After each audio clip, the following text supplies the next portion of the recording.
સ્વાગત છે તમારું શિક્ષક સાથે રસોઈમાં। ફ્રેન્ડ્સ, આજે આપણે ખૂબ જ ટેસ્ટી સરળ પદ્ધતિથી લસલસતું એવું ઈંડા બટાકાનું શાક બનાવવાના છે। તો ફ્રેન્ડ્સ, જો તમને મારી રેસિપીઓ ગમતી હોય તો વિડીયોને લાઇક કરીને પ્લીઝ ચેનલને જરૂરથી સબસ્ક્રાઈબ કરી લેજો, જેથી મને હોંસલો મળતો રહે।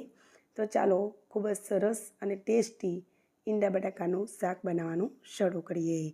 તો એના માટે ફ્રેન્ડ્સ, અહીં મેં બાફીને ઈંડા બટેકા લઈ લીધેલા છે। તો 4 ઈંડા અને 5 નાની સાઇઝના બટેટા મેં લીધેલા અને 2 સીટી લઈ અને કુકરને બંધ કરીને ઠંડુ પાડીને આ રીતે એને કાપી લીધેલા છે છોલીને। તો આ રીતના મીડિયમ સાઇઝના મેં ટુકડા કરેલા છે। ચાલો હવે આપણે બનાવવાનું શરૂ કરીએ। તો એના માટે અહીં એક કઢાઈમાં મેં 2 મોટા ચમચા જેવું તેલ લઈ લીધેલું છે। તેલ ગરમ થાય એટલે આપણે એમાં એક તજનો નાનો ટુકડો એડ કરીશું, એનો ટેસ્ટ સરસ આવે છે। સાથે સાથે એક નાની ચમચી જીરું અને ખૂબ જ બારીક કાપેલા આપણે ડુંગળીના ટુકડા નાખ્યા છે અંદર। તો ડુંગળી મેં એક મોટી સાઇઝની લઈને એને ચોપ કરી લીધેલી અને 1/4 ચમચી જેટલું હિંગ નાખેલી છે અને સરસ રીતે બધી જ વસ્તુને મિક્સ કરી દઈશું।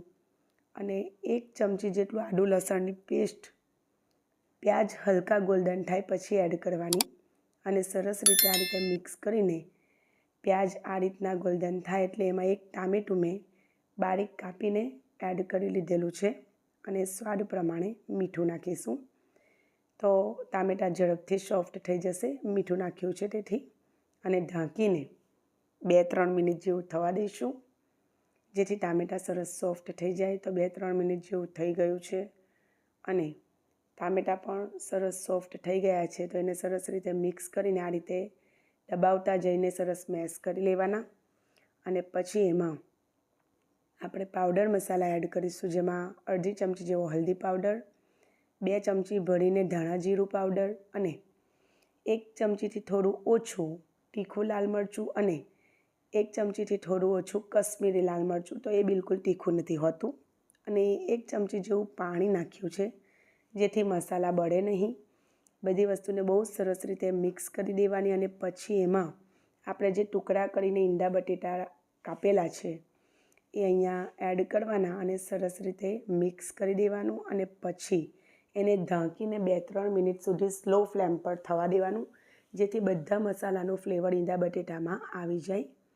તો 2-3 મિનિટ સુધી મેં ઢાંકીને થવા દીધું છે અને હવે જોઈ લઈએ તો સરસ રીતે બધા મસાલાનું ફ્લેવર આવી ગયું છે। હવે એમાં આપણે પાણી એડ કરીશું। તો આપણે લસલસતું એટલે ઓછી ગ્રેવીવાળું શાક બનાવીએ છીએ, જે ટિફિનમાં પણ ચાલે। તો ફ્રેન્ડ્સ, હું આ ટિફિન માટે જ અત્યારે બનાવી રહેલી છું, એટલે મેં બહુ રસો નથી કર્યો, તમારે કરવો હોય તો કરી શકો। અને 1 ચમચી જેવી કસૂરી મેથી ક્રશ કરીને અને 1 નાની ચમચી જેવો ગરમ મસાલો એડ કર્યો છે અને મિક્સ કરીને એને સરસ 2-3 મિનિટ જેવું થવા દેવાનું।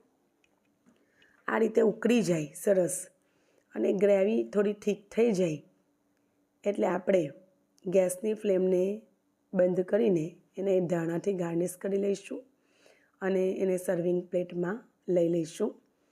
તો ફ્રેન્ડ્સ, આ રીતે તમે જો ઈંડા બટેટાનું શાક બનાવશો ને તો કાયમ આ રીતે બનાવશો પછી તમને બહુ જ ગમશે અને બાળકોથી લઈને મોટા તમામને બહુ જ ગમશે। તો તમે આ રીતે બનાવીને ટ્રાય કરજો।